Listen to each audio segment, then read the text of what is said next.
just seems weird. Anyway. And I always have a pen. I'm a nurse. I always have a pen. And your nurses always do have it. That's so true. You guys do. Mhm. So this is okay. So yeah, because this episode we're talking about the Booker Woman's Pride, which all the publishing things. This is apparently another hodgepodgey, but more publishing focused.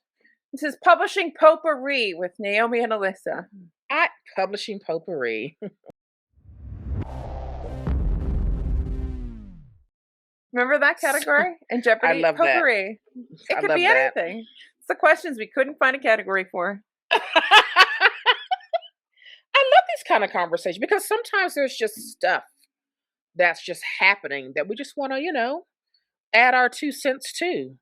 And Welcome back. I'm sorry I'm drinking in this episode, Naomi. You can't apologize. I drank in the last one. I'm going to be drinking in this one. Do you see how large this iced latte is?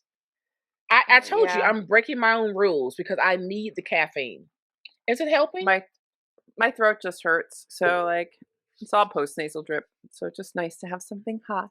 Yes, indeed. Yes, indeed. I just wanted something icy. So that's where we are with that. Welcome back, folks. Hello. Hello. How you doing?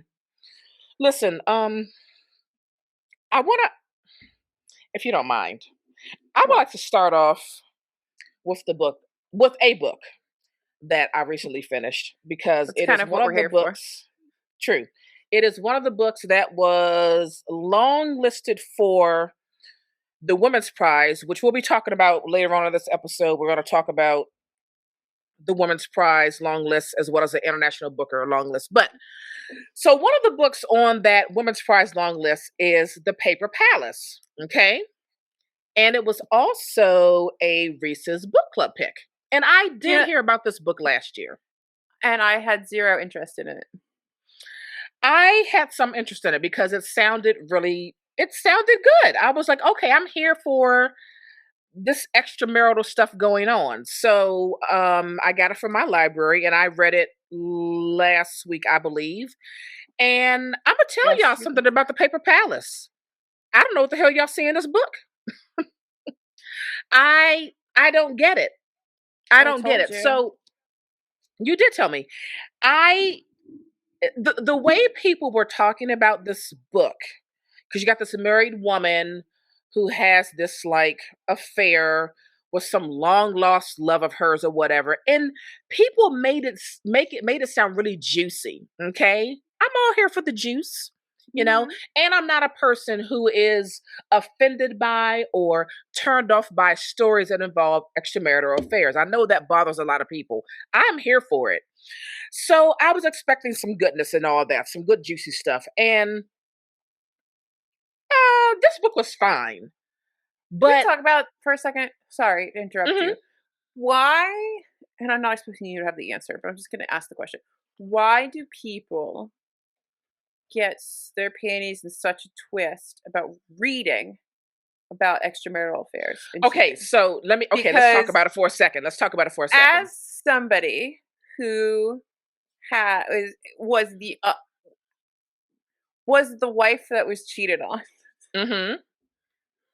I feel like I would have some qualms about these things, and I don't because I feel like it happens. So why not explore it? And there are very valid emotions and things that come up that are very relatable, and lots of people. This is people cheat. Like my grandpa cheated. Like people cheat. Like this is not uncommon. It's frankly more common than you think. And to be like, I'm blah blah blah blah, I don't want to read it. I don't know. I mean, it seems weird to me, and maybe I'm just being a bitch. No.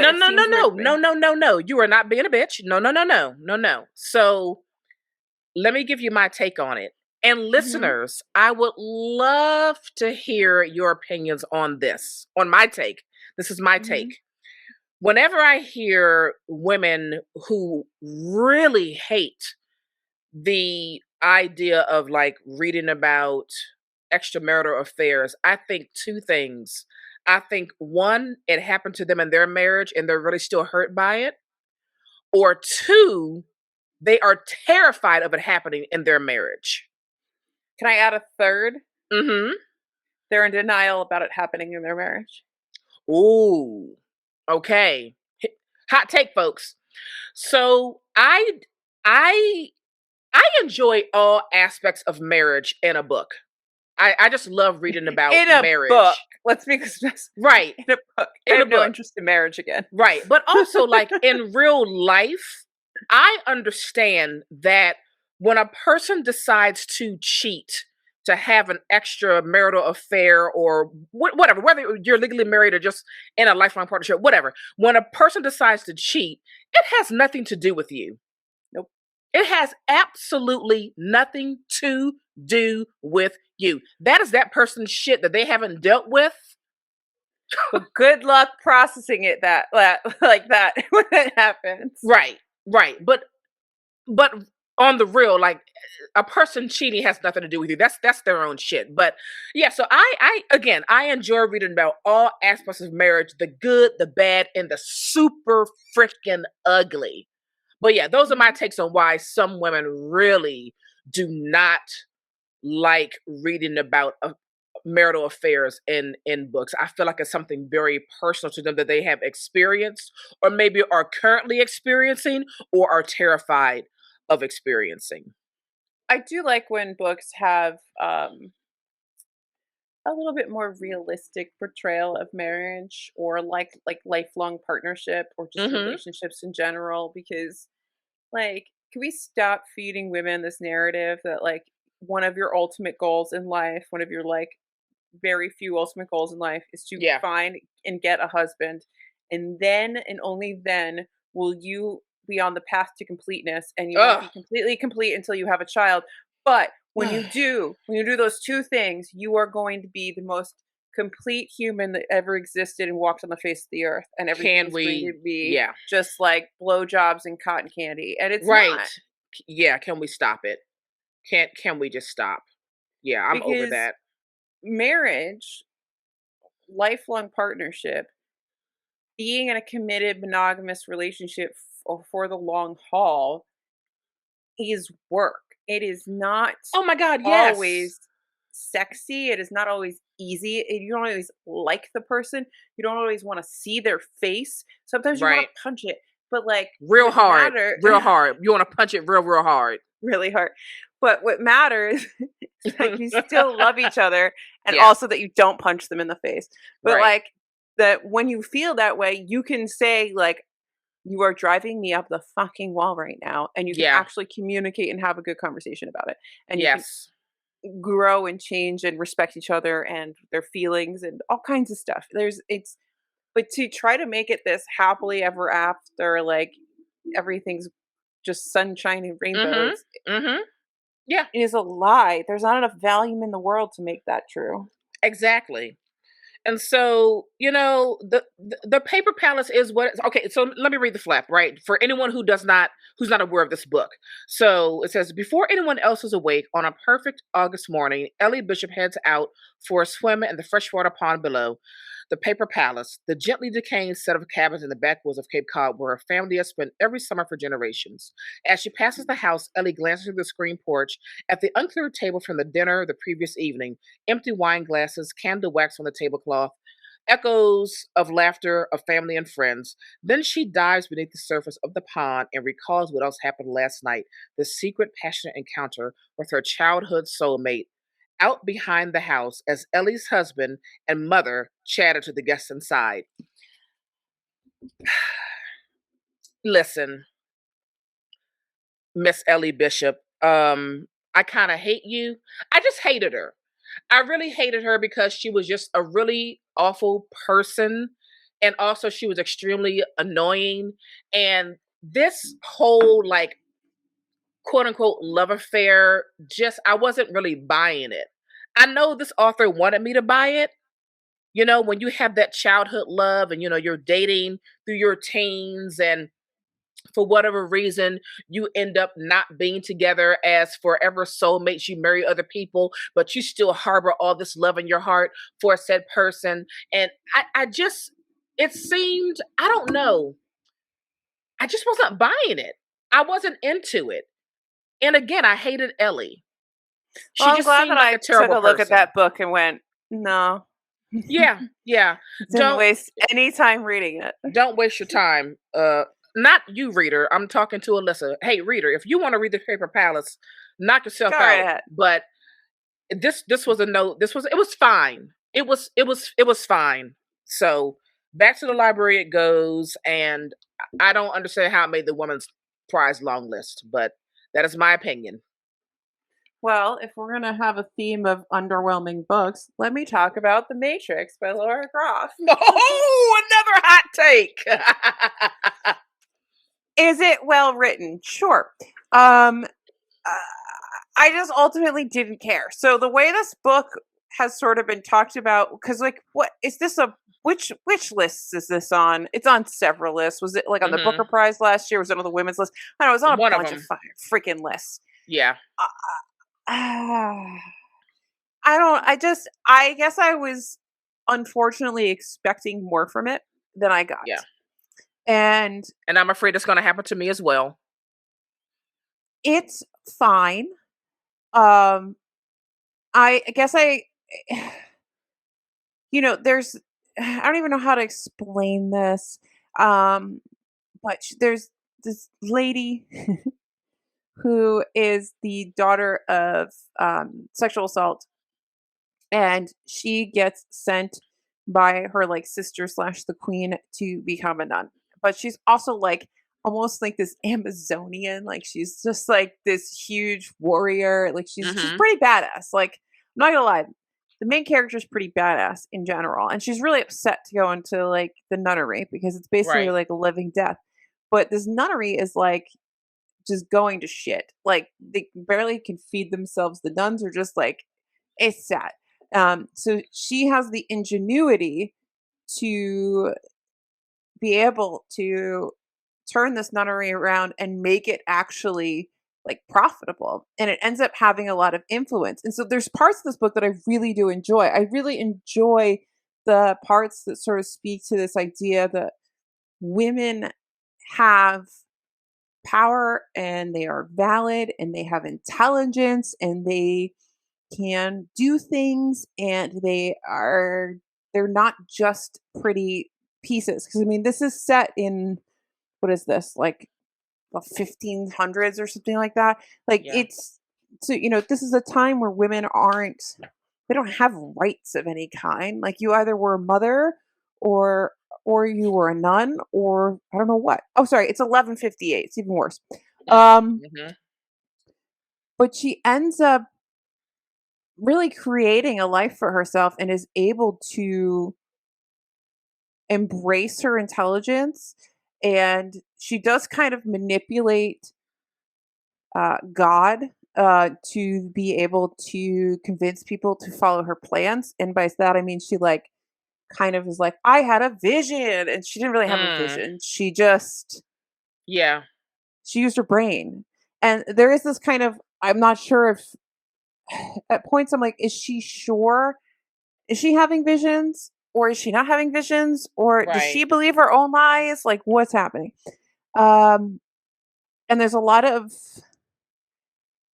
conflict between sort of the crown and the nunnery and like God and the nunnery and who has the power. And these are all very real things that were happening in these times. And I don't there is this feminist bent that was really cool. I mean, she takes on so many roles that were considered just for men, especially within the church. And because that's what her fellow nuns needed, she ends up becoming like Mother Superior or whatever they call her in this.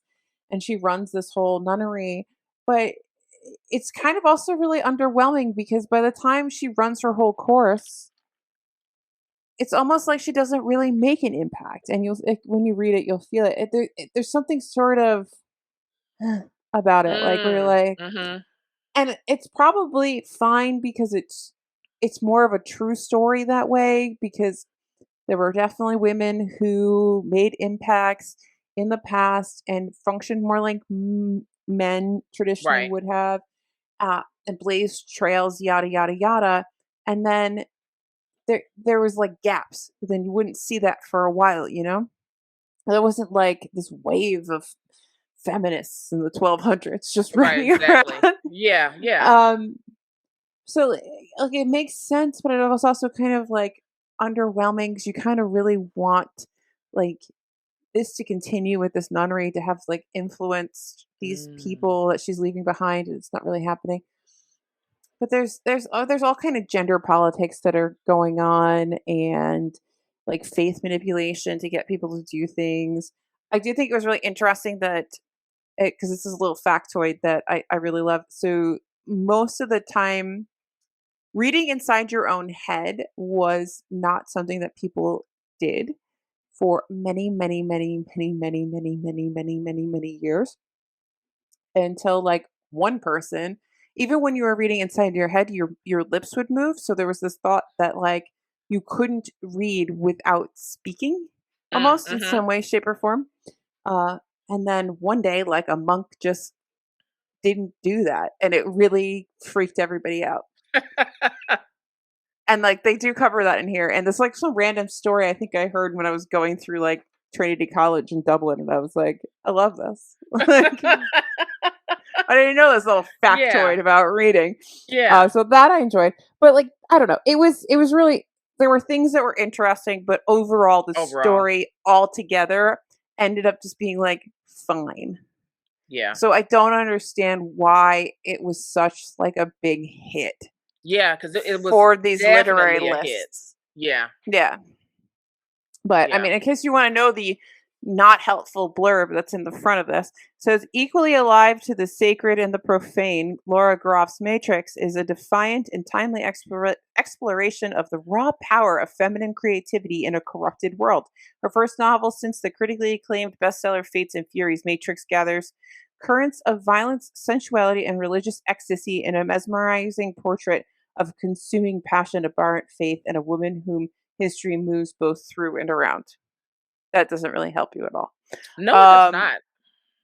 but there is some lesbianism in it, and apparently, um, the women get to get each other off, and it's fine because it's not a sin. Oh, well, there you have it. All right. Sounds And like they that just was a kind of good like time. discover it because like their healer's like, "You're looking sad. Let me get you off." It's like very Yeah, like yeah. okay, that's All right. sure whatever Well, floats I'm your gonna boat. be reading it soon because my audiobook came through, and it sounds like this is something that I can listen to while at Yeah, work. yeah. And I do want to get through it because I own Fates and Furies for a long time, but I haven't read it. And I know Same, and that I we do both want to want to read read it. that together. So maybe we And it's can. not the writing. I mean, the writing was really good. Like I said, Yeah. it's just when you put all the pieces together. Mm-hmm. Like, there's books I read this month that I'm like never gonna forget, and then there's like I think I already forgot that I had read Matrix this month until like I was looking at my stack, and I was like, oh yeah, I can talk about that book. Can we? Let me quickly just have a little brief chat about new releases, right? Because I got a lot of them from my library. I had them on hold for a while. They pretty much all came through at the same time. And for the most part, I have not been thrilled about these new releases that I've read. So I've read Cleopatra and Frankenstein, which was outstanding, stellar, knocked it out the park. But I read The Family Chow, and that was fine, but like I don't feel the need to own it. Yeah. Ultimately not rememberable. I read The Ark. Um it was okay. Again, very forgettable. I read Mercy Street. This one I was really looking forward to, but Mercy Street just did not hit it for me. It was one of those books where and and What's the and I one you think DNF? no, I'll get to that in a minute. You know how when an author likes to go back and forth in time, right? I think there is a way to do that without losing the reader. This Yes. author could not do that. She lost me. So I was very much interested in the chapters where it was focused on the women who worked in this abortion clinic. But Mhm. when she would step out of that and then go back to focus on someone else, it lost me. Like it took me out too quickly. The chapters are very short, so I wasn't spending enough time on anything really to like grab a hold of anybody or any particular topic in the book itself. It was just too much of the back and forth too quickly. And so it wasn't working for me. So that was a Multiple timelines disappointment. can be really difficult, and there are books that it's really difficult while you're reading multiple timelines, but I feel like by the time I get to the end of the book and I've read everything, I'm like, "I get it, it all makes sense." Like, yeah, I was confused, but I'm along for the ride. We're It's not even that here. it's not confusing. It's But not confusing. other It's not times interesting. So the abortion clinic stuff is interesting. And then she takes me out to talk about some other person that's connected to the story, but I don't care about this person or what he's doing or what's going on. So I go from being into it to not being into it. And it's that whiplash the whole time through the book. So like that seems nothing's confusing, but like I think her timing and the pacing is off. So it that wasn't sounds enjoyable. And that terrible. was what I was looking forward to. So that was Mercy Street. And then I Oh, read, yeah. Yeah, yeah, I remember you when you hauled it from the library, you were like, "You need to yeah, read this, sounds really good." right, disappointed. And then I read Night Shift. Well, no, I DNF'd Night Shift very early on. I was like, you know what? Ain't for me. No, I'm not even gonna try. So that was by Is Alex that Finlay. is that the author who wrote Saint X? What did that author write? No, he wrote Every Something Fear or something like that. Every Last Fear. Something on I long feel like I anyway. recognize the name, but I can't think of anything they wrote. Is that weird? Yeah. Okay. This is his second book, I believe. And he's a local. He lives right here in DC. But yeah, Well, that don't wasn't write for into me. him after you said this. Sorry, Alex. And Fucking hated your book. that wasn't great. And then I read Tobacco Wives. That wasn't bad. That was that was actually pretty good. Tobacco Wives. Do you think that was better because you read so many shitty books, or do you think that was just better? No, it was just better. It was just better. Now, I didn't love it. Like I don't feel the need to run out Yeah. and buy my own copy, but it was enjoyable. I liked it. Mhm. And then I finally read Small Pleasures. That's not really a new release, but like overall, oh yeah, overall the new releases I've been reading have not been thrilling to me. Yeah. So, Excuse me. you Yeah. know, Well, there have been a few, but I don't know. The debuts have been good again this year so far. Like I think they were last year too. mhm. Um, how many new releases did I really read? Like new 22 releases? I don't know. I mean, I liked Goliath. I know that a lot of people didn't like it or found it confusing or didn't connect to it, but I think that's because it's more literary fiction than it is fantasy. Yeah. So if you're expecting that, I guess I read The Violence. That was sort of like fine. Mhm. I didn't really care either way about that. Sundial was fantastic though. Right. Like Yeah, you Christina really like Lord. that one. Yeah. Little Scratch was good. I read that this month.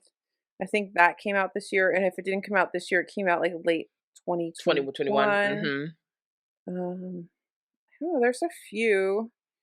Obviously, like I still don't know how I feel about To Paradise, and I don't know if I'll ever fully understand how I feel about To Paradise. Yeah. Yeah. I'm still uh, working on that. I I'm feel trying to like muster the energy, the desire to get back into it.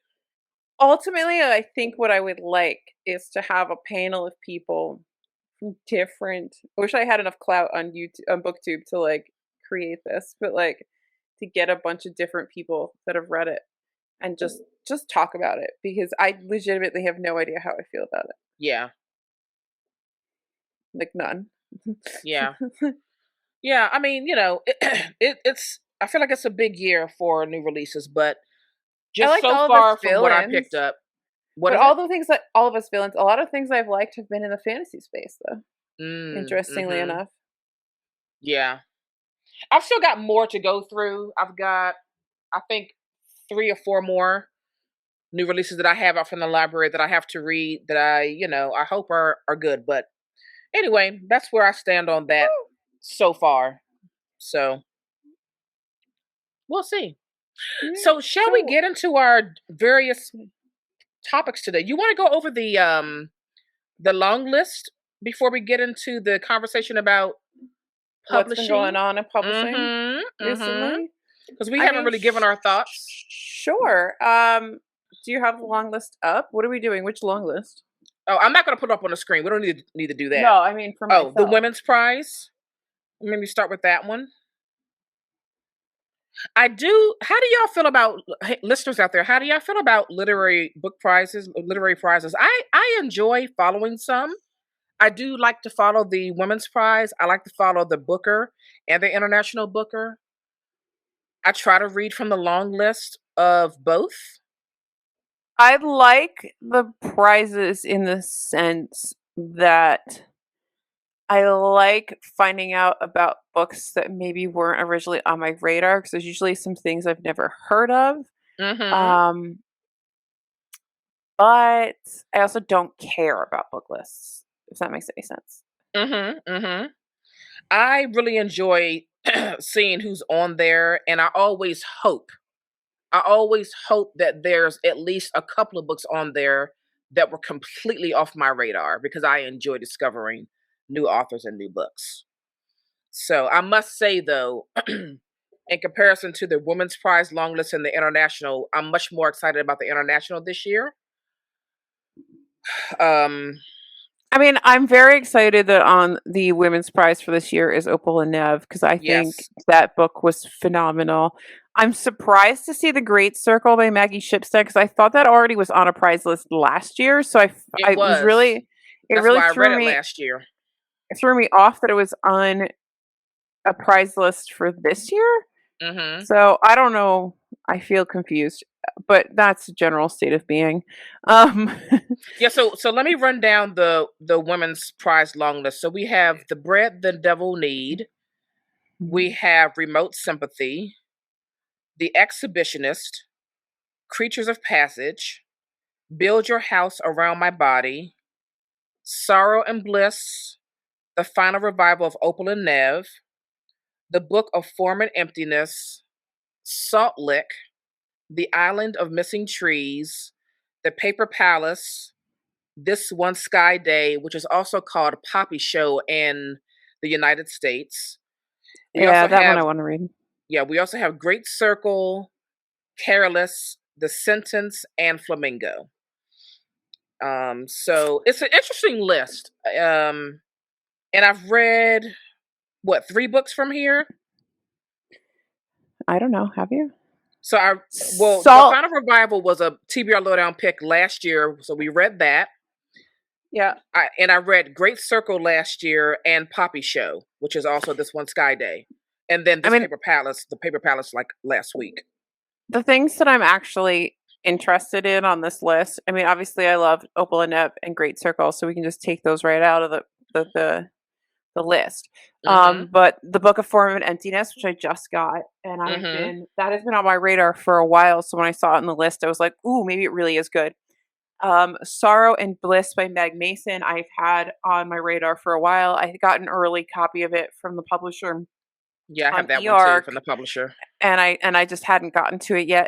But I know that people really like it, and I feel like it's gonna fit my sort of like depressing feminist lit that I like. Yes. Yes. So I feel like I'm gonna like that one, and I know that I have to read Papa Show because you love it so much. Yeah. It's so Um, interesting. and I need to find it some because like I pick it up like I don't know, it's the bookstores are so expensive.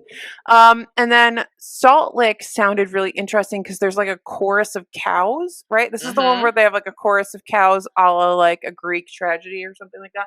Yeah. So I like that one sounded interesting, but otherwise I was kind of like, I mean, sure, if I come across the book, and maybe I'll pick it up, but Yeah, so I own Sorrow and Bliss. The publisher sent me that like really like a month and a half ago. And I got Build Your House Around Your Body, The Book of Form and Emptiness from and The Paper Palace from the library. I am very interested in Louise Erdrich. I wanted to read The Sentence. I want to read that. And oh, I also have The Island of Missing Trees out from the library. And I would like to read Careless and Flamingo and Remote Sympathy. I And I like to think have the bread the devil need. I like when you read the books and then tell me how you feel, and then I'll decide if I want to read them. Yeah, yeah. Yeah. So But like I'm not so sure about Creatures of Passage. I'm not so sure about The Exhibitionist. I will probably still read them, but like mhm, none are available at my library right now. yeah. But you're right. I forgot what was on the International Booker, and the International Booker seems very interesting. There are a lot of things that have caught my eye on that, and I have a few of them already. Some of them I'm starting this month.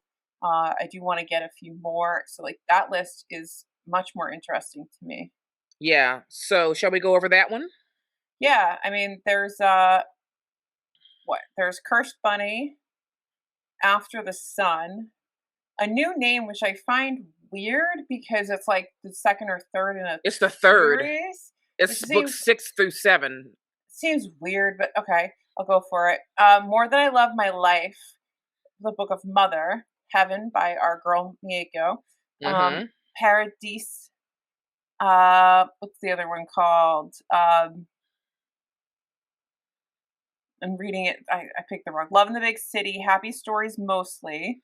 Uh, Elena Knows. That one I'm really interested in. Phenotypes, same. Tomb of Sand, which I was psyched to see that on there, and the Books of Jacob, which I'm starting this week. Yeah. So the only book on this list that I have read is Heaven, which I read last year after reading Breast and Eggs. And then I did a big Blackwell's order after this list came out, and I purchased Paradise, Love in the Big City, Happy Stories Mostly, Elena Knows, Phenotypes, A New Name, Tomb of Sand, The Books of Jacob, and Cursed Bunny. I have the Book of Mother. That I got that from William Morrow, I think, a while back. Somebody gave it to me. Somebody sent it to me. I have it Um, on hold in my library. and obviously, I've read Hate Heaven as well. And I'm starting the Books of Jacob. But Tube of Sand, I've talked about a couple of times that it has been on my radar for like a few months now. So super Mm-hmm. excited to see it on there. And the amount that Eric Carl Anderson has talked about Elena Knows, Mm-hmm. I am so fascinated by this idea of having this character having to solve a murder or what, like her daughter dies or something. And she kind of, but she's dealing with a chronic illness. She has Mm-hmm. Parkinson's, and she can only do so much. So like this, it's such like a limiting And by the way, choice. folks, Elena Knows is the future TBR Lowdown book club pick. Yeah. So it's like it's such a it limits the character so much that I'm fascinated to see how the author drives the story, because like you have this Yeah. character that seemingly can't do a lot of things due to their Parkinson's, but they have to do things and it's exhausting, and apparently she's very like snarky and kind of abrasive, but like I would imagine it kind of makes sense that she should be abrasive if she's been Right. dealing with all this stuff. So really interested in that. I'm also really interested to see how many there's like 3 titles from Tilted Access, which Mm-hmm. is like a publisher that I think is really, really, really fascinating. I want to dive into their catalog a lot more. And that More Than I Love My Life by David Grossman. I think I I have am that on hold in my library as well. so curious about that book, Mm-hmm. because I feel like it's just going to be such a great exploration of um, sort of those lies that we have within our families that we keep to protect, our children and our, whatever. Yeah. And it's something that like we all do. I think the older you get, right, the more your grandparents or your parents start to tell you things, and you're like, what? Why Yeah. didn't I know that? And these are all things that you to keep your childhood good, or to save you, or to protect you, or to whatever. And it's based on a true-ish story, right? Yeah. It's an embellished version of somebody's real life story. So I don't Yeah. know. It just sounds really fascinating. Now for me, Cursed Bunny, Elena Knows, Love in the Big City, and Happy Stories Mostly first came on my radar from Books and Bow. I Um, mean, Books and Bow has been all over these books, I feel like, for a while. yeah. So I most of these I learned from them first, and so I was really excited to see these on this list. Also, it's very interesting that this translator, Anton Her, has two books on this list that he Yeah. translated. He translated Love in the Big City as well as Cursed Bunny. So Yeah. It's that's a pretty very amazing. interesting list. Yeah, it is. So I'm much more excited about this long list, and I can't wait to get to reading. I'm unsure about After the Sun. That was not available at my library, and I guess I'll get it after I finish reading these. But everything else I either purchased or I have on hold at the library. So yeah, I'm excited. Me too. I'm excited. Yeah. Oh, and I guess I'll have to get the other two books that precede a new name before I read a new name, which is Yes, that's fine. why I find it funny that they like picked a book in a series, but whatever. Yeah, yeah, I whatever. am I am not the person who picks these things. So Yeah. So, listeners, do you all follow any literary prizes? Let us know which ones. There are so many. Like one time I just did a random search, like you said, literary prizes. God, there are so many. There are so many I've never yeah. even heard of. And I had to stop myself from clicking on them because I don't know. I can see myself getting very obsessive about it. So I just looked away. I just I closed that tab and moved on to something else. Because I just these two prizes alone, it's a lot. I think I like the International Booker because it's international, which is just Mm-hmm. sounds stupid as a statement, but I think that I know that you and I have made a very like purposeful effort to read more globally. Absolutely. And I think that that is something I would like to see more of Mhm. in the whole book space. There's no shame in reading the same whatever you want to read. Um, you know, go ahead and read Jay Kristoff. Great. Mhm. Read Sarah J. Mass. Read Randy Sandy. Well, I mean, don't. I hate him, but Yeah. Yeah. whatever you do, you boo boo. But Yeah. we need to get out of not that Jay Kristoff because it's a terrible example because he's Australian, but in general, getting out of this like US centric. US centric or just English speaking centric Mhm. uh mindset and world and opening ourselves up to more things. And we're going to get into this in another episode about, you know, that doesn't seem to be something that the algorithms really like right now, but it would be really nice if we could make a driving force to get people to read. And I think that's what you and I try to do here to introduce, and many other people do too, introduce people to more than just what they're seeing in their Instagram feeds or Right. on the tables at Right. Barnes and Noble or on BookTok because there is so much more out there, and There it's is. it's so good, and, like, maybe you don't like literary fiction, but, like, our TBR Lowdown pick for April, it's international, and it's Mhm. not literary fiction, it's gonna be banging, and, Right. there's the I think a lot of people think, like, translated works, and they think, like, fancy highbrow, and Right. it doesn't have Exactly. to be that. I It mean, can some of it be is, but not all of it. but it doesn't have to be that, like, Yeah, there's so it's many things you can find, exactly. Translated so fiction spans across all genres as well. yeah. Yeah, So it'd be I nice if encourage there you to was listen to our more. small press month episode because we talk about some of our favorite smaller presses, and these aren't the ones that you're like seeing that are in your face all over BookTube or all over Bookstagram. And Well, I think the small press discussion, this is great that we're going on to it because the next part of what we're going to talk about today is what's happening in publishing mm, right now. yeah, And we may even need to touch on Brandy Sandy a little bit here, as much as I don't want to give him airtime. Um, there is maybe some changes brewing, I hope, in the publishing area.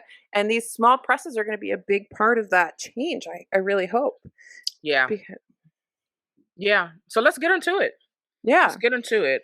So I don't know if uh, anybody else has been paying attention to the news and publishing, but there was a mass. Well, not a mass. Sounds like there were like 20 of them, but Right, there were right. on the same day 4 people resigned from like a set 3 or 4 different publishing Mhm. houses Mhm. at the same time, and there have been many more before and after that, but that Right. was just like big, like a glut happened at once, which is not normal Right. In um, the editorial fear in the of oratorial sphere of publishing. publishing, and it made it to the point where it hit Twitter, and people were like, "What is going on here?" Mhm. Because it was enough people that it's been going on, sort of trickling out, and then to have 4 of them go on the same day, you're like, "What is happening with this mass resignation?" Now, I think you are seeing that in a lot of industries, and you're seeing it Oh, for a lot of the yes. same reasons, and The obviously great because we are resignation is real. That's happening. yeah. And like, we obviously just talk about books here, but this can apply to teaching, nursing, a lot of places. Our people are just tired. They're sick and tired of being treated like shit, basically. Yeah. Yeah. And And I think a lot of people, especially people like me, where, you have the type of job that you can do from anywhere. mhm. And maybe you worked for an employer that, was so hell bent against even implementing the option of telework. And then all of a sudden we're in this panic at the disco, and anybody who can do their job from anywhere was suddenly being told they must telework. So then, for those employees that have been told for years telework is not an option, but now they're doing that option, we're like, well, wait a minute. So I think being at home and being able to do your job has really opened the eyes to a lot of people, and they've made a decision like, I don't have to work somewhere that doesn't give me the flexibility to telework. Well, And so I'm going to find something else. Or maybe I'm just going I to find think it's another more job, than or that. start a business altogether. I think it's more than that. I think there used to be this idea that you got an entry level job and you were grateful for it. And you worked hard at it and it sucked, but there was upward mobility, there was a trajectory for you to go in, and you climbed the corporate ladder, American dream, yada yada yada, and This eventually is you so long ago, though. like, and I remember when I worked in finance, so any listeners, if you don't know me, I was in finance for 10 years before I became a nurse. And I remember taking out an investor for dinner and we were just chatting, a very lovely man, and he had one of those great New York stories, like a guy who grew up in Brooklyn with like no his parents were like immigrants and like they didn't have any money, and he like Yeah. collected, whatever it was, like he collected bottles and he got himself through college, and then Yeah. he's like he manages multi millions of dollars and invests in like just these stories that don't exist anymore. And I remember having this conversation with him while he's telling me his life story, and he was a very interesting guy, and I very much respected him. And I loved that he wanted to spend time and like nurture me while I was still in the financial space. But at the same time, I remember like him telling me a whole story, and I said, "Well, that just doesn't exist anymore. You Mhm. used to be able to go into a job, and it didn't matter whether necessarily you went to school or not. A lot of jobs you didn't need to go to college. That's true. And if you did go to college, maybe you went to a trade school, or maybe you could work and go to college at the same time. It wasn't as much of like a prerequisite to actually get in the job, but maybe you did start in the mailroom at a corporation and you could end up being a VP of it in like Yep. 15 years because you're learning on the job. And Mhm. that doesn't exist. How many job listings, or it's very hard to find. I will say Yeah. that. I was not talking absolutes. Um, how many jobs expect you to come in for an entry level position with experience? And you're like, wait, what? Exactly. Right. And And then then aren't paying you squat. they don't pay you anything, and then they expect you to work all the time. So what I found interesting from that video you sent me, and we can link it in the show notes, where somebody who was in big publishing and now runs a small indie press or does indie editing or something like that, or small editor, um, was talking about how these entry level editors, the editorial assistants, Mhm. are coming in and they're getting stuck doing a lot of admin work, which I got stuck doing as well I would run like fund returns, but then I would also have to give the secretary at the front desk a break for lunch. So then I was answering the switchboard, and I'd be like, "This is embarrassing." I talked to our investors, but Right. because they didn't want to pay me, right? So you're like, can you like the investor calls in and I'm answering the switchboard? Like that's Yeah. embarrassing. But that's neither here nor there. But they're Mhm. expected to do all this admin work, and my point is that it's not uncommon. So you Mhm. have a skill set, you don't have a job that is doing it, admin. And admin, there's nothing wrong with doing admin. Admin is a fucking great job. You know, becoming somebody's assistant in a big firm, you can make a fuck ton of Look, money, and you have a being good job. being an And admin it's a professional can be skill very set. being an admin L- professional can be very lucrative, extremely. And it is So a we are skill not set. poo-pooing that I'm career not option. poo-pooing that. But when you are layering those things and you're managing your editor's calendar, and you also have to do X, Y, and Z for them, and you probably are doing their travel, and then you also have to read manuscripts, and then when you do finally get you do get a bump up. I couldn't believe that she said sometimes you get a promotion and you don't get a pay raise. What? That's not a promotion. That's just getting more work. Yeah, so let's back that up. So she was saying that editorial assistants, most of their work is admin work. And so your During the day. actual during the day, so your actual editorial work has to be done on the weekends because you don't have time to do it throughout the actual work week. And And it then, sounds like they're all salaried, which is the worst thing. So, like, that's right, fine if you're an hourly worker. If you said to me, so like when I didn't mind my first job in finance, when I was doing so many different roles, is that I yeah, was hourly. So when I worked 60 hours in a week, you paid me for 60 60 hours. freaking Hmm. hours. And it would have behooved them to put me on salary, but they didn't. So Right. I could made a buttload of money because they refused to change, the job description. Hmm. But to have these people working on salary and have them be unable to achieve their job requirements Yep. in like even a 10-hour period in an office is disgusting. Yeah. And then to have to wait 2 to 5 years to maybe get a promotion, but then And that not gonna promotion raise. doesn't always equate to an actual raise. And then those next positions up from editorial assistant is associate editor and assistant editor, but they're basically the same thing. But like now you have the responsibility of like creating your own list of literary agents to, go through to try to get like, books and stuff. It's like, what when do they have the time? So now they have to add on find the literary agents, go to networking events to Mhm. meet more literary agents, but also still do some of the admin work and also do the editorial work. Like it's impossible. Why When doesn't publishing she just have an was admin pool? What's what I was gonna say, like, when she was listing off the things that they do, it sounded to me like they are missing a rung on the structure or a group on the corp org chart. There's something missing Yeah, they're missing an somewhere admin in pool. there. And you could have be an admin for a couple people. You don't need like every editor Exactly. doesn't need their own admin. Exactly. Exactly. That's what's missing. I Because you and I have always said, like, how does it really, what does it look like in the publishing industry? What does it look like in these Apparently it's a publishing hot houses? fucking mess. Right.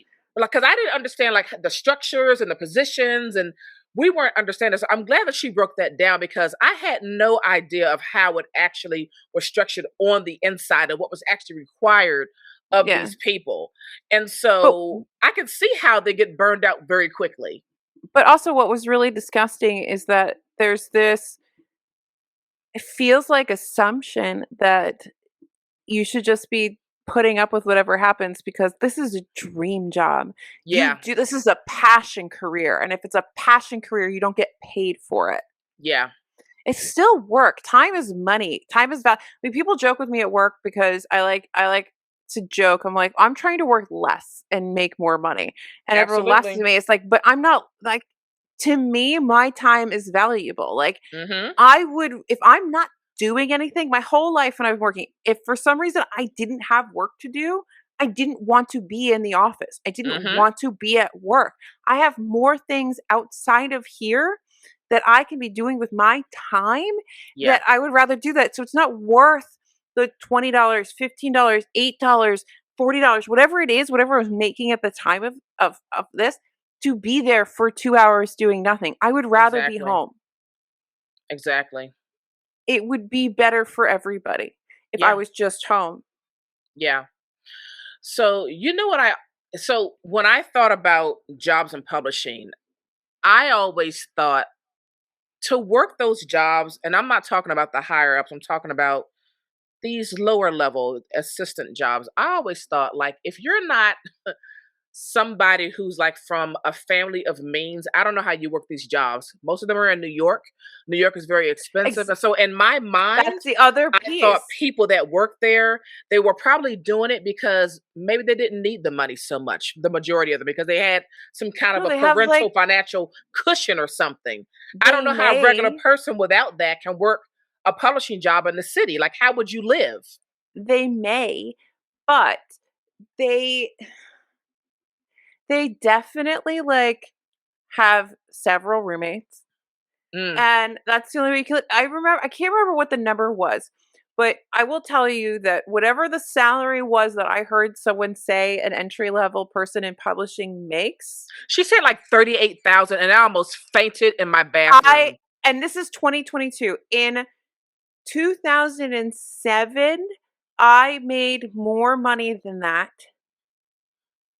living in Manhattan, and money meant more, Mhm. and Yeah. prices weren't where they are now, and things aren't the way. I don't know how these people are living, and it's not like I was living large. Like, Listen. I could just live, like, with myself and my partner, we lived in an apartment, and we did fine, we paid our bills, we saved some money, like, there wasn't like, we were comfortable, but we were not making, either of us, under $50,000 a year. You cannot live in Manhattan today Yeah.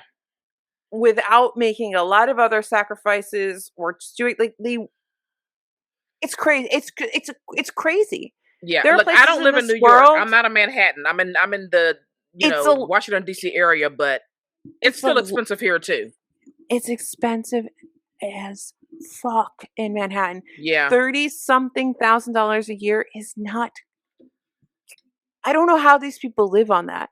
You could live on that in lots of places in this country, and I understand that Sure. money here, Sure. we are a huge country. There Mhm. money means very different things in different places. I've said Yes. this many times. If you looked at the number that I make every year Yes. and you're from, like, I don't know, Arkansas, that's Right. gonna seem like a lot of fucking money. In the Exactly. state of New York, Yeah.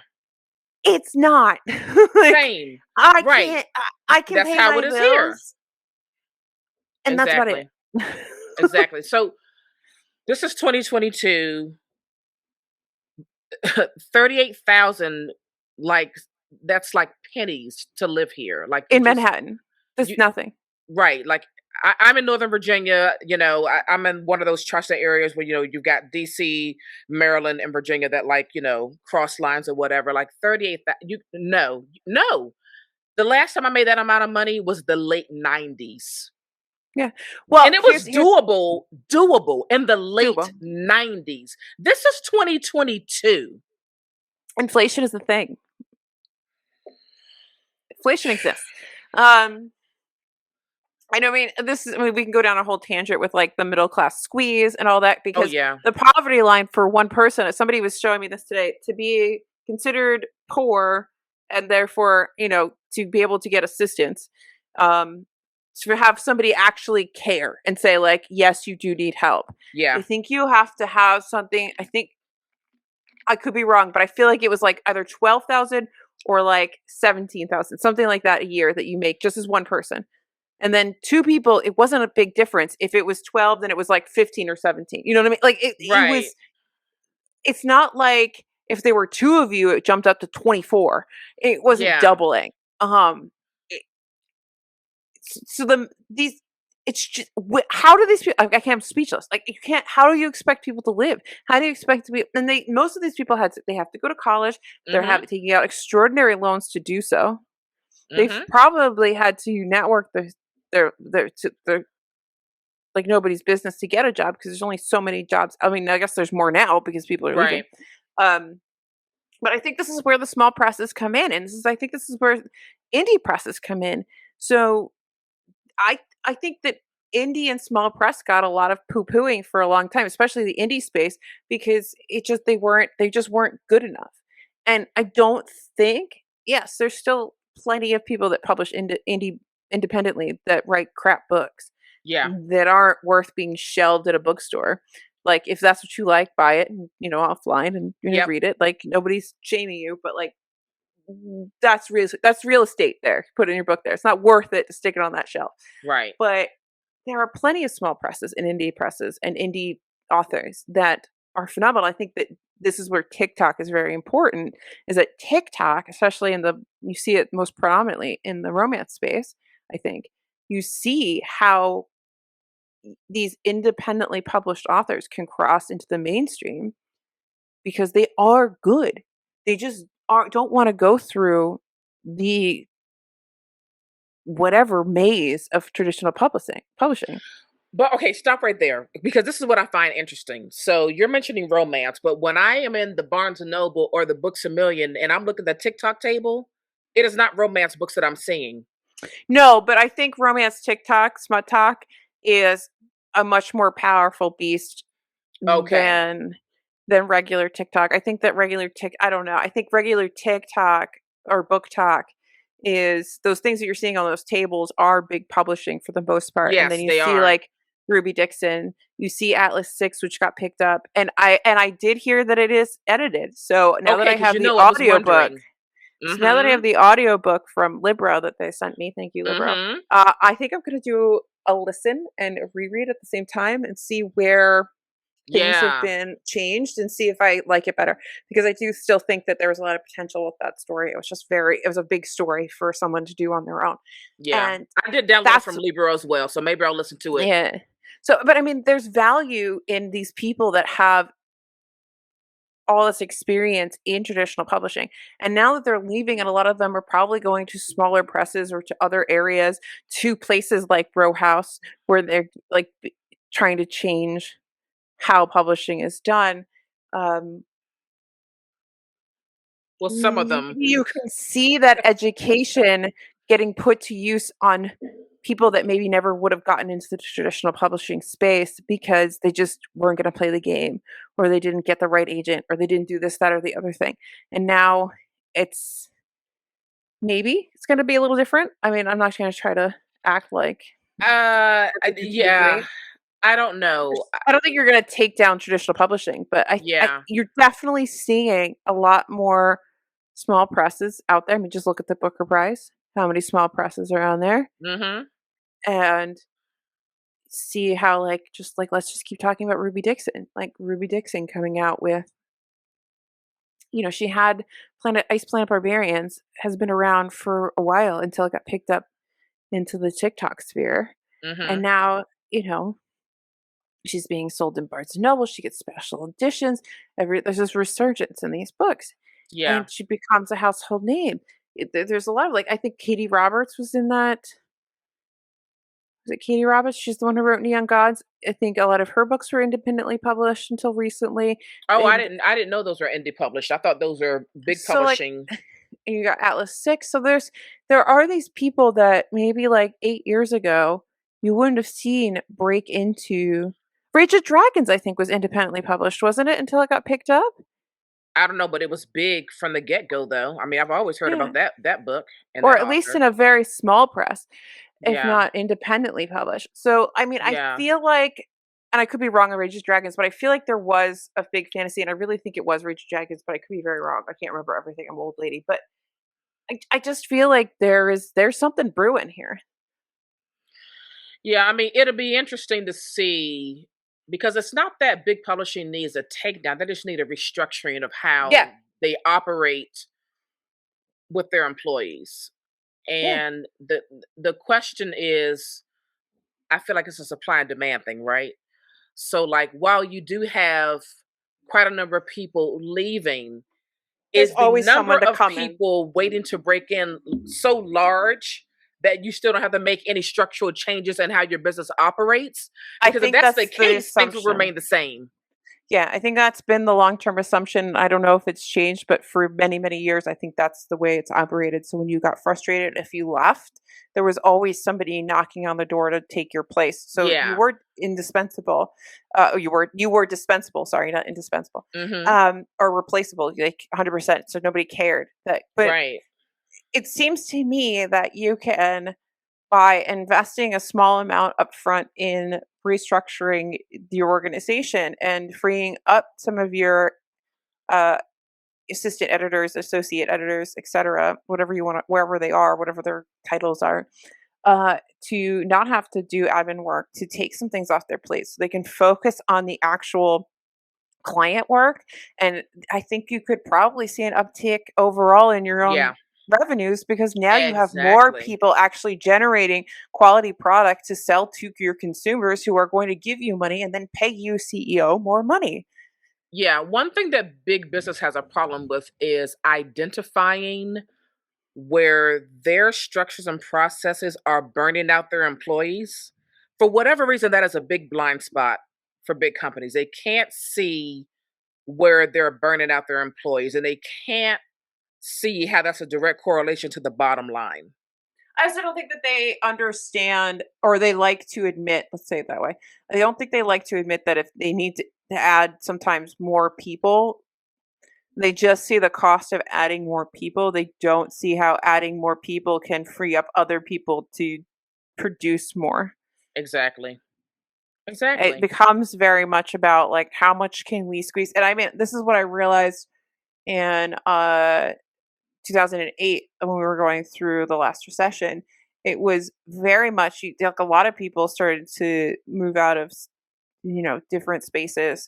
Bear Stearns is collapsing. All this stuff was Mhm. happening, and it was very interesting to watch people start to function on uh or basically squeezing their employees to produce more with less. Mhm. And as long as you can do that, as long as you can produce and not drop all the balls, I see it in nursing now. Is like it's so prevalent in teaching in lots of areas where it's like as long as everybody who's at the bottom or everybody who's being squeezed can keep all the balls in the air, they Then they're will good. keep squeezing. Yeah. But what Yeah. happens when you can't squeeze anymore? They'll just replace you with other people who are willing to get squeezed, Hmm. And you move unfortunately. on, and that's the end of it. Yeah. Or I mean, apparently I don't they I don't blamed think everything I on you.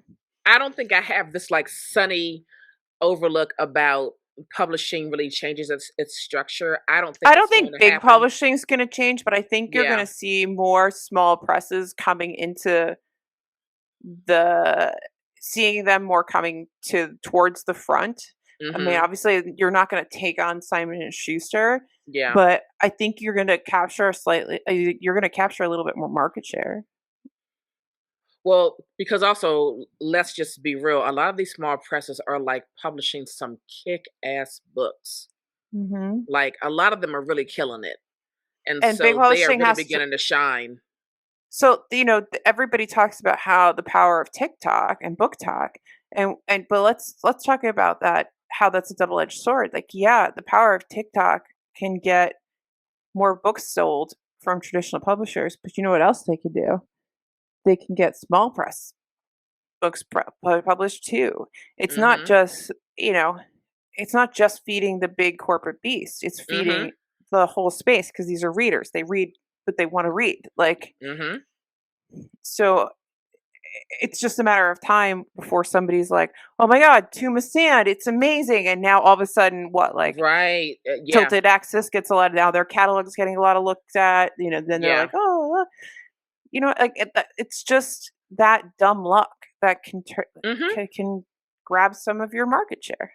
Yeah, because I also think more people are paying attention to some of these literary prizes and talking about them more on their social Mhm. media spaces. And so that's giving an extra boost to Mhm. smaller presses as well. So you've got like two things working in conjunction to boost up and prop up smaller presses. Yeah, Because and they're the not other gonna thing take them is, down, like, that's not what's gonna happen, but you're yeah, gonna no, see pieces, little chunks of the market getting taken away from them, right. But and also, I see that's a gonna drop bother them. off with TikTok and the bigger publishing houses because they're pushing really backlist books, right? Yeah, So yeah. there's going to be like a drop off. Like how long? Because look, over the last year and a half, it is the same backlist books that they keep Yeah, they're talking really about not coming that up with BookTok more is pushing. stuff, like, we get it, Right, Evelyn Hugo, like, we've right, read it now, okay, right. We stop. get it, Verity. Yeah, yeah, yeah, yeah. So it's not like every month BookTok is like propping up new releases from these big publishing houses. It's the same Yeah, backlist books every single for over a year straight now. but that's why I say, like, this is why there's, like, this dumb luck factor that can turn against the big publishing houses, because if the dumb luck of the readers of Book Talk stumble into an area that has Mm-hmm. nothing to do with Simon and Schuster, Random House, any of these people, Yeah, they're going to be getting the spotlight on them.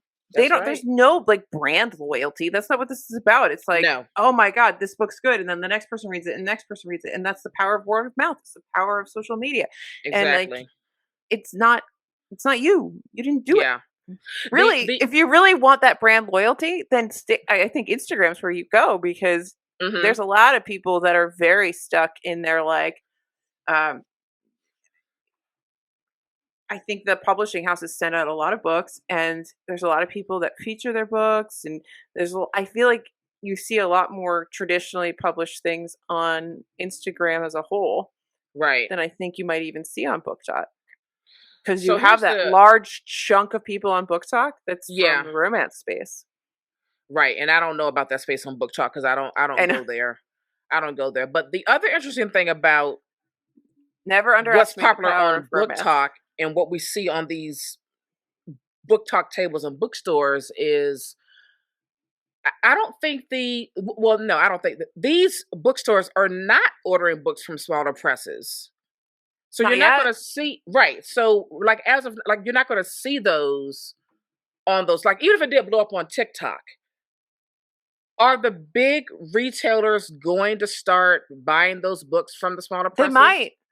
They That's might. what I'd be interested to see because as it stands now, they're just buying from the bigger publishing It would be houses. interesting to get a bookseller on the show to Oh talk about yes, yes it would. how do they sift through all of the options to pick what they're putting on their shelves. Mm-hmm. Yeah. And whether you're independent or not, you're still going to get distributed through one of the big three anyway, because whether they're publishing your book or not, they're distributing it, because there's only Right. so many actual places that physically publish books. Exactly. So I mean, Yeah.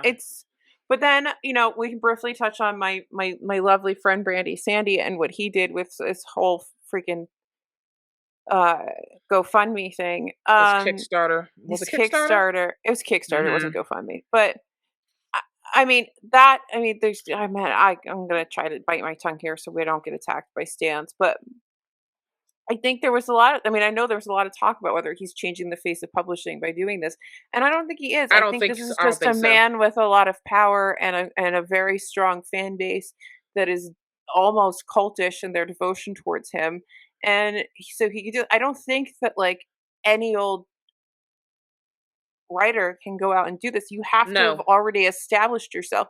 So it's not going to change publishing.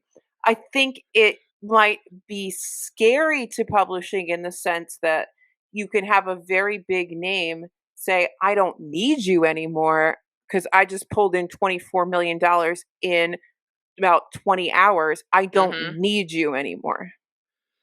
But he's still attached to a publisher. So that's the only place where I can see there being any change. And that's only that change is going to be is that they're going to try to make sweeter deals for their people that are like a Brandy Sandy Right. to keep Yeah. them with them. Yeah. Yeah. I know like all over BookTube, it's like, oh, this is gonna change the face of publishing. And I also disagree.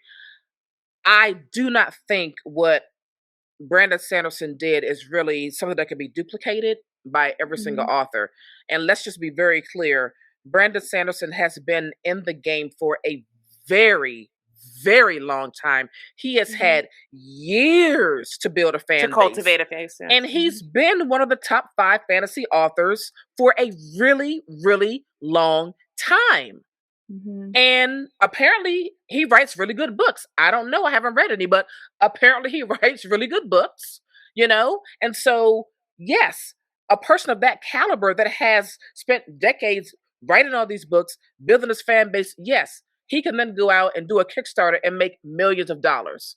But that Yeah. is not every author. So no, what he did is not going to all of a sudden change the face of publishing. Now, it, like you say, it may allow some of the bigger names that are like Brandon Sanderson to negotiate sweeter publishing deals. But just like in general, on the face of publishing, it's not going to change anything. No. And I wonder how similar publishing is to music in the sense of like rights and all of that and directionality and everything. Cause I think musicians still get a really shit deal when it comes to all of the labels and everything and how Yeah, much they got those they have terrible fingers 360 in their deals and pies whatnot. and like their deals are just shit, like absolute shit. They've been getting better. I mean, at least you can own your own catalog, but like it's really shitty. I'm guessing that publishing is better than that because it's just sort of been Hmm. around as an industry for longer, and I think that's probably been modified uh, years before we've started seeing music get adapting and changing and becoming more to the benefit of the artists. But how much is that going to like if there are authors that are have a strong fan base, maybe not at the level of a Brandy Sandy, but like are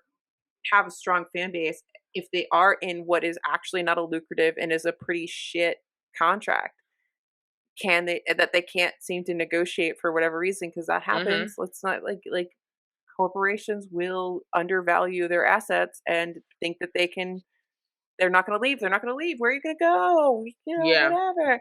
But it may give people the idea, like maybe like mid top tier authors that maybe haven't quite negotiated the best. I mean, I think it presents an option for people, I guess is what I'm saying, Well, let's also that be clear. have that have the potential to actually do that. Like, I don't think a debut author with no fan base is Right. going to be able to go out there and even hit the million that Brandon Sanderson wanted to get. That was his goal, was one Yeah, it was million, 1 million.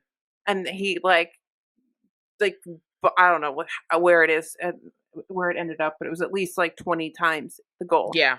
that he raised at a minimum, conservatively. But also, let's make it clear right now that Brandon Sanderson is not the first author to do this. No. Other authors have done this before and Yes. have been very successful at it. So I Yes. don't want people who have never heard the story to think that he's not the first one to do this. No, and he's But not it's not he's the definitely first made the time most money. he's done this. It's not the first time he's done this. He's done Yeah. this too.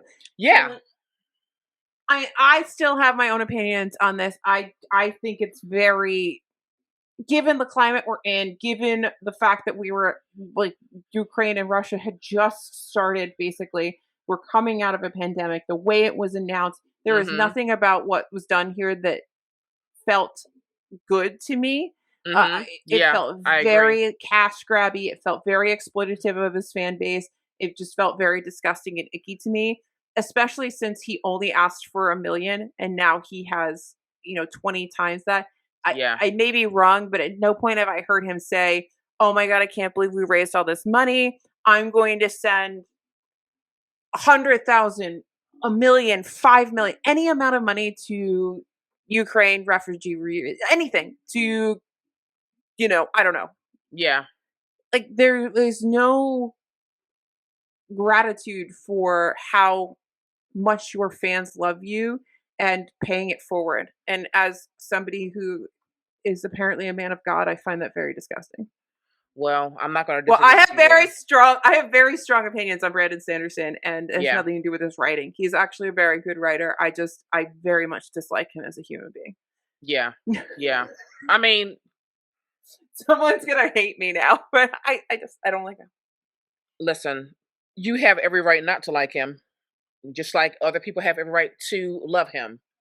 Mhm. Whatever, it's all our And I personal don't opinions. I mean, everybody's look, like, I'll admit that, like, I kind of I'm not gonna give up Jay Kristoff, and he's a fucking asshole. He is a fucking asshole. He I writes amazing love books. Jay Kristoff's writing He so writes much. amazing books. I'm gonna stand behind the fact that he's a fucking asshole, and you can't get me to like.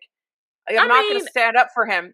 I think that's his persona. I think he just is a dick, and I but think that's who also, he I is. don't care if he's an asshole. Lots of people are Yeah. assholes. But I will say I've seen him give money to different humanitarian relief things. There you have it. Yeah. Um, yeah. So read. I don't know. I think the problematic authors is a whole different conversation we can go down, and who Yeah. can you support, who can't you support. And I think we get the right to say that I'm not supporting and this I'm kind of can tolerate. And Exactly. I'm not going to judge you for liking Brandon Sanderson. I'm not going to judge people who still post about Harry Potter, as much as I'm like, please stop. Uh, but Yeah. that's your choice. I don't have control over you. You do that. I'm not going to do it. Yeah. I would Yeah. hope that you're listening to the people that are saying, like, she's not a very great person. She's Well, actually they're not. actively That's why they're trying to still harm the posting it. community. Da, da, da, da, da. Or But maybe they haven't heard it. I think sometimes we make a lot of assumptions about what how people have informed people heard. are. Like, yeah, like maybe some people have never heard of these opinions by that woman. I Just mean, I because think we heard it doesn't mean that everybody else has. So we've got to also stop making these assumptions that that everybody knows everything. that what you have learned about a certain person, everybody else has also learned about a certain person. Let's So go I back just to think our Joss overall Whedon things let's- we're just too judgmental about a lot of stuff, and it's yeah. fucking irritating. But and I also think some things are like a process. Like it takes sometimes a while for and a number of events to occur Yeah, for people to reach their threshold where they're like, "Nah, man, I'm not doing this." Right? absolutely. So maybe the first time you hear about JK, you're like, "That's awful," but like, da da da da da, and you're rationalizing it. The second time, maybe you don't rationalize it as much. By like the eighth time that you've heard it, or the eighth time she does something foolish, and I think she's one of the there are like she's one of the ones that it's really hard for me to be like, if you know and you keep seeing it, how do you keep doing it? Because she does not stop. Because She does not also fucking let's just stop. but listen, also because maybe some people agree with her, Oh, that too. you know? I don't expect everyone to agree with me, but I do think that not everybody's going to just change when you want them to. Right. And Right. some people are never going to change because they agree and they don't want to change and this is where they are and Exactly. blah, blah, blah, blah, blah. There are people that people love so much that you can say X, Y, and Z about them and their fans are never going to leave their side. That's it. That's it. It's not going to happen. And we get one life. Mhm. You choose your battles. Yeah. I will be free and open with the information that I do know and my thoughts on them, and you guys take with it what you will. You Exactly. do the best that you can. I have other fights that I'm going to more invest my time in. I'd rather spend instead of spending time trying to convince people not to read JK or promote JK things, I would Mhm. rather spend time promoting things that protect trans kids and people Mhm. specifically. That's a Exactly. battle. That's where I want to put my energy in this battle. There you go. And that's my choice. There you So, go. by the way, if you don't follow the trans, just randomly talking about trans kids, if you don't follow the trans handyman and you consider yourself an ally on TikTok, please do. They are wonderful and they're doing wonderful things, and I just love them. They've been raising a lot of money recently for different things to Oh, protect okay. trans youth and stuff, Yeah. and there's a lot of really lovely videos that get made that are about actually like safety things. Mhm. And it's this is somebody that you can tell has like a genuinely big and wonderful heart and wants to make the world better. And I think that those people need more attention. Well, that's wonderful. The trans The handyman. trans handyman. What an amazing handle. Yeah. And they're wonderful. They're funny. I also learned a lot of things about like fixing things around the house. But Oh, listeners, does anybody out there work in publishing, either formerly or currently, we would love I to thought you were gonna hear say or your informally. no, we would love to hear your opinion on working in that industry. If and, if you don't want to disclose the publishing house, don't. But Yeah. if you would like to share what your experience has been like, we would love to hear it. Yeah. Also, if you're a bookseller out there and you would like to come on the show and talk to us about that job and how that works, we would love to have you on. Please, Just email please us. email Please us. go to We our would love website, to tbrlowdown.com, and just fill out our contact us form.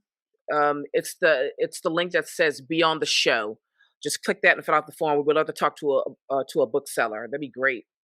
'Cause it's really like I don't I don't buy books through browsing at a bookstore anymore Mm-mm, because I'm in this space.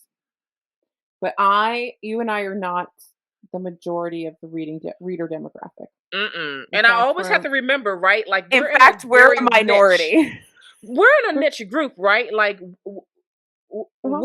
I think every bookstagrammer, every booktuber, that is a very special niche of reader. Your Yeah. average reader goes to a Barnes and Noble, a Books a Million, a whatever other bookstores are out there, and they're perusing the new release, shelves or tables. I'm wondering, do they read like the New York Times bestseller list to choose a book? I don't know. I just I'm, know that I'm like there's wondering, like, there's what do regular definitely readers do?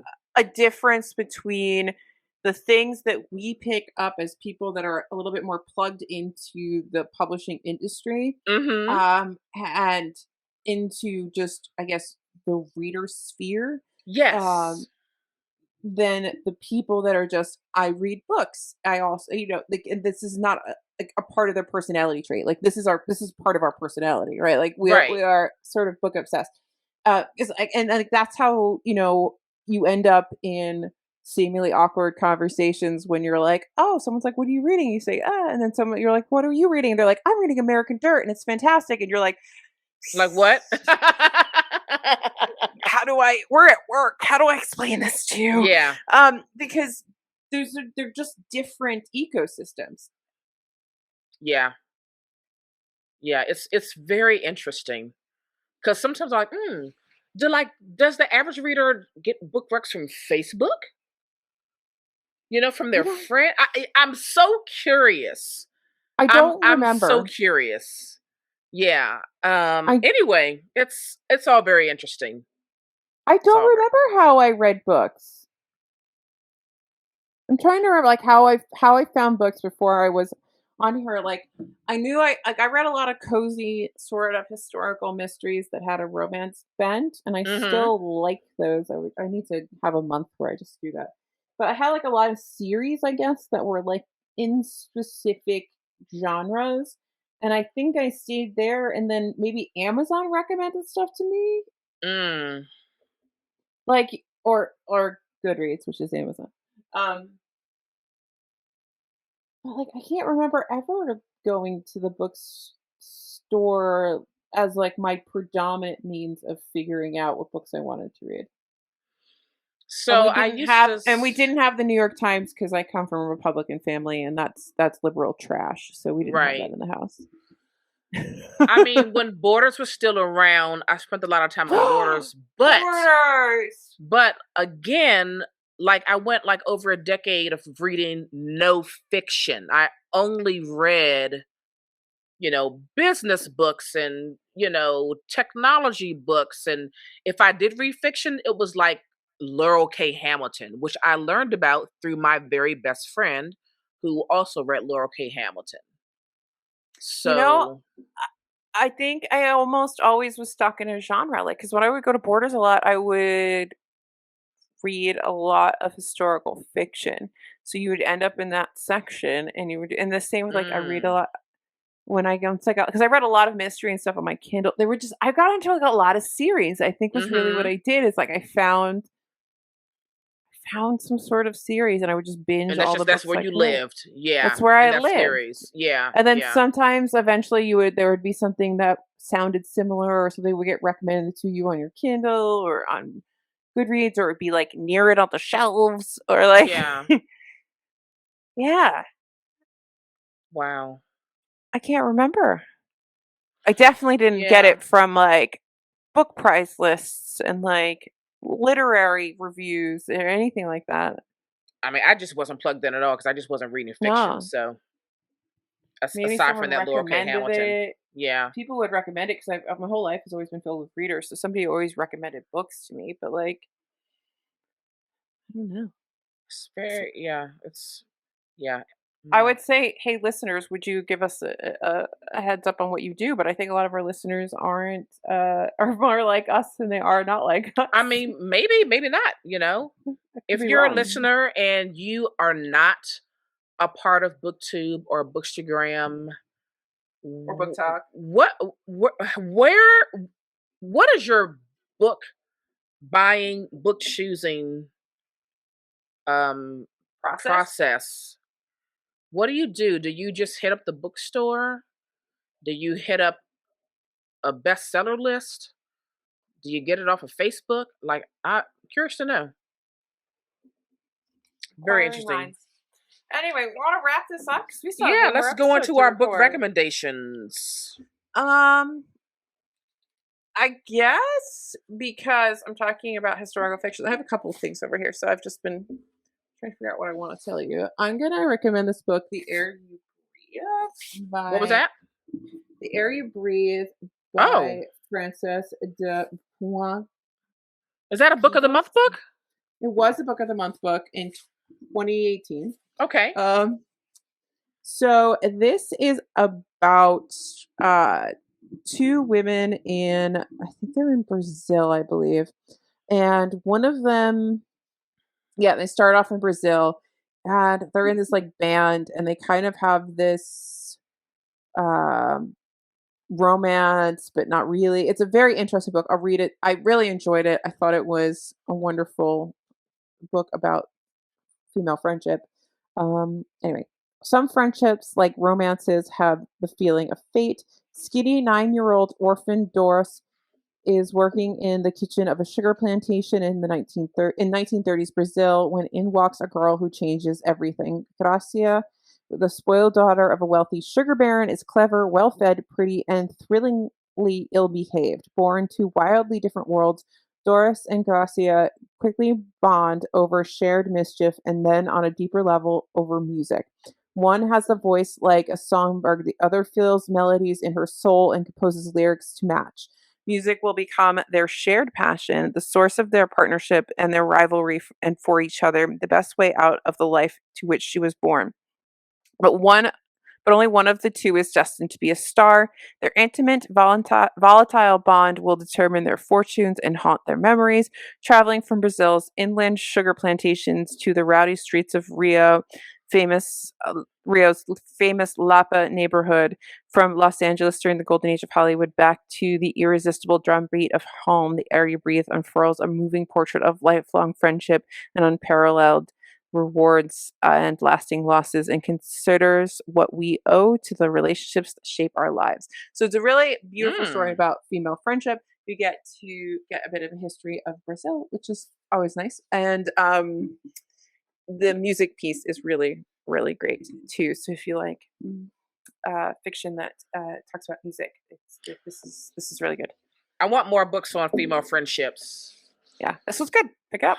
Yeah, that sounds good. All right, my book recommendation is "We Are the Brennans" Oh, I by have that. Tracy I haven't Lang. read it. This was the book of the this was a book of the month pick, and well, from July of last year.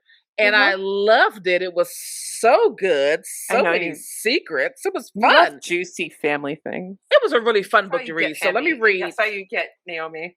I know. It was fun to read. Let me read the inside. It says, when 29-year-old Sunday Brennan wakes up in a Los Angeles hospital, bruised and battered after a drunk driving accident, she swallows her pride and goes home to her family in New York. But it's not easy. She deserted them all and her high school sweetheart 5 years before with little explanation, and they've got questions. Sunday is determined to rebuild her life back on the East Coast, even if it does mean tiptoeing around resentful brothers and an ex fiance. The longer she stays, however, the more she realizes they need her just as much as she needs them. When a dangerous man from her past brings her family's pub business to the brink of financial ruin, the only way to protect the Brennans is to upend all their secrets. Secrets that have damaged the family for generations and will threaten everything they know about their lives. In the aftermath, the Brennans are forced to confront painful mistakes and ultimately find a way forward together. It's just so good. When I read this book, I was not expecting all of these things to unravel. It was a lot going on, but it was done in the best way. And of course, I like the LA pieces, but I really didn't. I liked Sunday so much. She really stole my heart in this story. She's my girl, and I just wanted the best for her. I wanted her to find her way. I wanted her to heal through the traumatic things she's experienced. And I was also rooting for the family. There were a lot of deep hidden secrets in this family, and I wanted this family to find their way out and through all of that nonsense. And I think it was really well done. It's a really short book. It's only 270 something pages, but it really does pack a punch. I enjoyed reading it, and I highly recommend it. One day I'll get there. I have it on my shelf somewhere. It's a fun read. It's a fun read. One day I'll get to many of the books behind me. Not all of them, but many of them. Look, whatever. I'll get to them when I get to them. We've got a list. We got a list. Anyway, I think that's gonna do it for us. This was a fun episode. It was. We've been very long-winded recently, but that's okay. I know. Well, considering you're tired and I'm also tired, we're talking longer today. That's weird. I know. That's weird. I don't have the ability to be succinct anymore. That takes too much effort, apparently. That's what it is then. All right. Well, we're going to close it out and see y'all next time. Bye. Bye.